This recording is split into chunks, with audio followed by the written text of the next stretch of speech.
This module's presentation is on the anatomy of an ethical theory and Rachel's minimum conception of morality. You should have the book we are using, Elements of Moral Philosophy, by now. As you see, we'll be using it right away. If you do not have it, it may be available in the school library. The author's name is James Rachels. In addition to this book, we will be using a number of PDFs. So what's in this presentation? This is the presentation for the first week. As such, it is quite short. It is designed to look briefly at the question, what is ethics, and then to introduce you to an important structure we'll be using throughout the semester to analyze ethical theories that I call the anatomy of an ethical theory. This is simply a convenient way to break apart ethical theories into distinct conceptual elements to make them more understandable. As such, this is quite an important module since many other modules will build upon this one.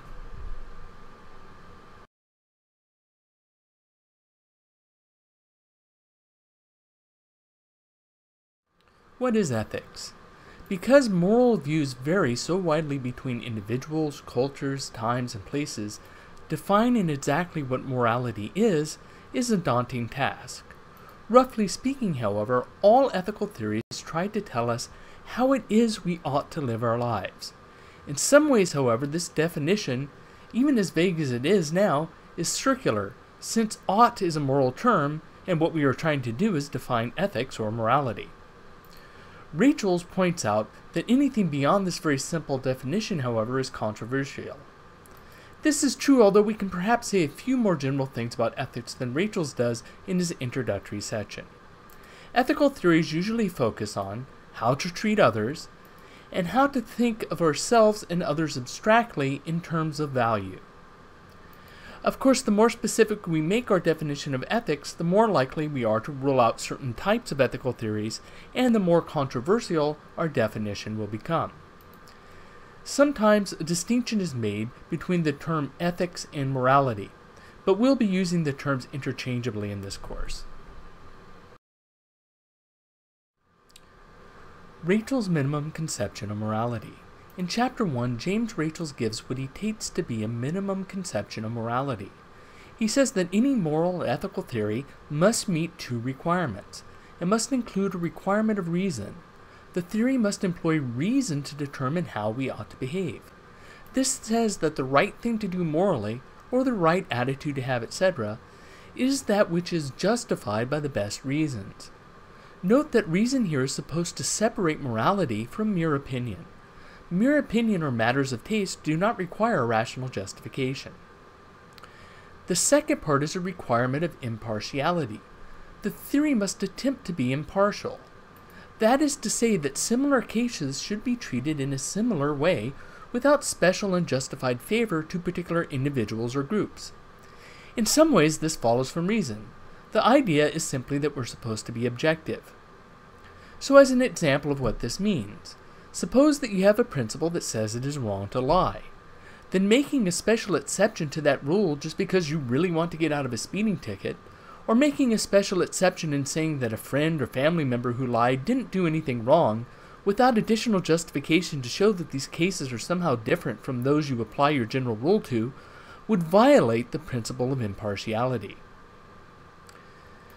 Of course, as Rachel himself notes, not every ethical theory accepts this minimum.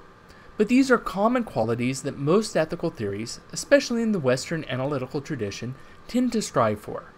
Nevertheless, in upcoming modules, we will see some views that reject this conception, such as ethical subjectivism.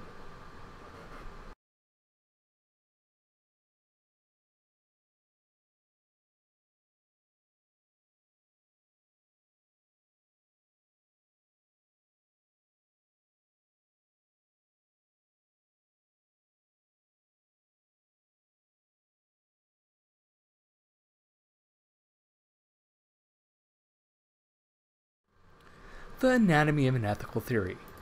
Almost every ethical theory that we will run across in this course can be broken down into distinct pieces, which I call the anatomy of an ethical theory. Almost every ethical theory begins with the conception of the good. The good can be more than one thing, but very often it is just one. This good is the thing to be strived for. Of course, just knowing what the good is isn't enough in itself to be or achieve the good. And so the second major part of almost any ethical theory is the method by which to achieve or attain the good described in the first part. To separate the ethical theory from mere opinion or matters of taste, both the conception of the good and the method for achieving the good each need at least one, and often more, justifications. In the case of the good, the justifications are about why that particular thing or things should be considered the ultimate good. In the case of method, the justification is often implicit. It explains how following the method achieves the good. So here's what the anatomy of an ethical theory looks like. It has a concept of the good, meaning morally good. It has a justification of why one should believe that the good is what the theory purports it to be. And there may be other justifications. Next, it has a method of achieving the good, whether it is living a good life, being a good person, or doing morally good things. Then there is a justification of why this method works to achieve the good. And again, there may be other justifications. You should take careful note of this anatomy, as we will be using it to help us understand and classify ethical theories throughout the rest of the semester.